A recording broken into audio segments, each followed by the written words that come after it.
సొంతం చేసుకున్నారు. రాజకీయాల్లో కూర్చొని గత ప్రభుత్వం స్థాయి దాన్ని పెంచేసింది.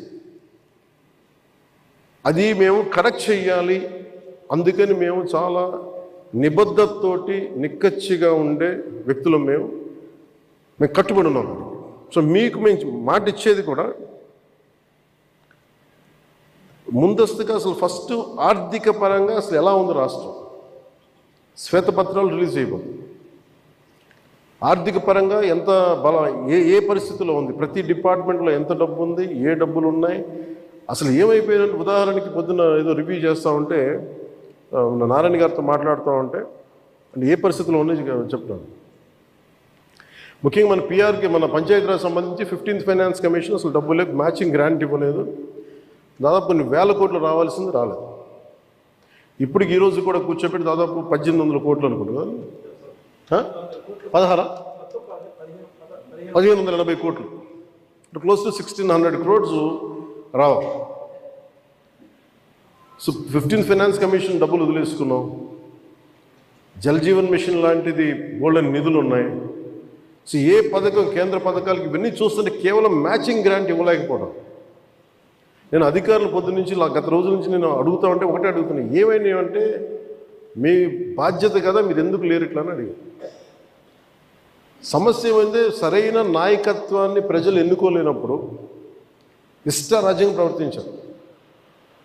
దానికి పర్యాసావనమే మనం అనుభవిస్తుంది ఈరోజు. నేను మీకు ఒక రెవల్యూషనరీ విప్లవాత్మకమైన మార్పులు తీసుకురావాలి ఆంధ్రప్రదేశ్ విధి విధానాల్లో కానీ ప్రభుత్వ విధానాల్లో కానీ. దానికి నేను నా వంతు కృషి నేను బలంగా చేసి పెడతాను. మీకు ఏదో ఒక రోజు వారానికి మీ సమస్యల మీద ప్రత్యేకించి దృష్టి సారిస్తాను. అంటే ఈరోజు కూర్చుంటే ఒక సపోజ్ నెల రోజుల్లోపు నాకున్న సమయంలో, అందుకే నెల రోజులు అంటే అది 2 వారాల్లో కానీ మీరు చెప్పండి, నాకు ఇంత టైం పడుతుంది, ఒక్కొక్క వింగ్ని అర్థం చేసుకోవాలి. ఇప్పుడు మీరు చెప్పారు ఈ ఫిట్మెంట్లు కానీ పిఆర్సీ, మనకి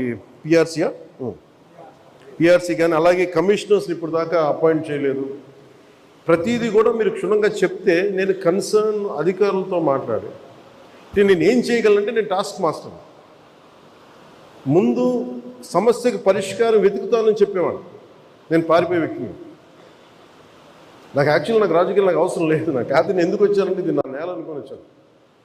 ఇది ఎవరో మీ తరపున నిలబడి మాట్లాడటానికి ఇన్ని కోట్ల మందికి నిలబడాలి, నా వంతు కృషి చేయడానికి వచ్చాను. దాంట్లో భాగం మీ భవిష్యత్తుకి, మీ భద్రతకు కూడా నేను మనస్ఫూర్తిగా మాటిస్తున్నాను, ఇది నిలబడి. సో నేను కోరుకునేదల్లా మీకు ఈరోజు నేను అద్భుతాలు చేసేస్తాను, అన్ని సమస్యల్ని పరిష్కరించేస్తాను నేను చెప్పడం. ముందు నేను అవగాహన చేసుకోను. శాఖాపరమైన అవగాహన చాలా చాలా అవసరం. అలాగే దీంట్లో ఎంతమంది ఉద్యోగులు ఉన్నారు, ఏ స్థాయి ఉద్యోగులు ఉన్నారు, ఏమేమి చేయాలి, వీళ్ళందరికీ ఏ సమస్యలు ఉన్నాయి, ఇది ఒకటి. మీరు 2 రకాలు స్టడీ చేయాలి. ఇవన్నీ చేసిన తర్వాత ఒకటి పంచాయతీలని దానికి పునర్వైభవం తీసుకురావడం, గత వైభవం తీసుకురావడం పంచాయతీలకి. అలాగే పంచాయతీరాజ్ వ్యవస్థ నా కోరిక ఒకటే, ఈ 5 ఏళ్ల కాలంలో ఆంధ్రప్రదేశ్లో ఉన్నంత బలమైన పంచాయతీ వ్యవస్థ మనకి భారతదేశంలోనే లేదని అలాంటి సర్టిఫికేట్ తెప్పించుకోవాలని నా కోరిక. అందుకని బలమైన ఆలోచన విధానంతో ఉన్నాను. కాకపోతే మీ అందరి సహకారం కూడా కావాలి. కానీ నేను ఒక్కడిని చేసేది కాదు. మీ అందరి సహాయ సహకారాలు, మీ సలహాలు, సూచనలు లేకపోతే నేను కూడా ఏం చేయలేదు.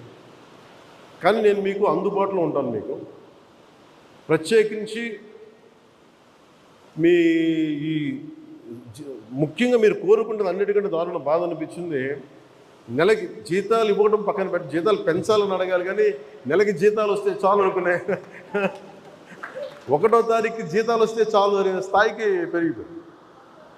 సో అభివృద్ధి అనేది లేదు, నిధులు లేవు. వీటన్నిటి మధ్యలో now governance is a great challenge for all of us.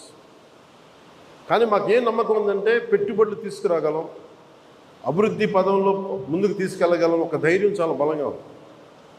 So మేము బలంగా మీకు చేసి నీకు నెక్స్ట్ మీటింగ్ నేను మీకు తెలియజేస్తాను, సంఘాల పెద్దలందరికీ, నాయకులందరికీ.